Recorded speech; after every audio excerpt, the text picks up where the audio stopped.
మహబూబ్నగర్ జిల్లా దేవరకద్ర మండలంలోని కోయిల్ సాగర్ ప్రాజెక్టుకు పెద్ద ఎత్తున వరద నీరు చేరగా ప్రాజెక్టు అధికారులు ఆదివారం 13 గేట్లను ఎత్తివేసి నీటిని విడుదల చేశారు. సోమవారం జిల్లా కలెక్టర్ విజయ్ ఇందిరా బోయి ప్రాజెక్టును ఆకస్మికంగా సందర్శించారు.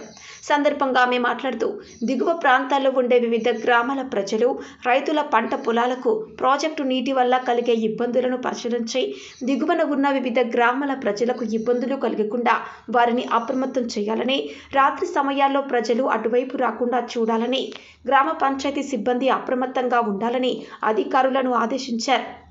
ఈ కార్యక్రమంలో దేవరకద్ర తహసీల్దార్ శ్రీనివాస్, ఎంపీడీఓ శ్రీనివాసరావు, కౌగుట్ల తహసీల్దార్ ఎల్లయ్య, ఆర్ఐ జమీల్, ఇరిగేషన్ అధికారులు తదితరులు పాల్గొన్నారు.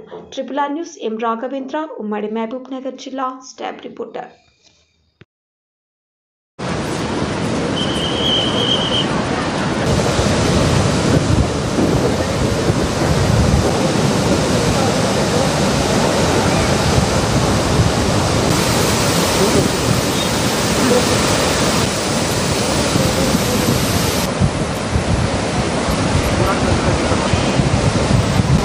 తగ్గిన తర్వాత మాట్లాడు.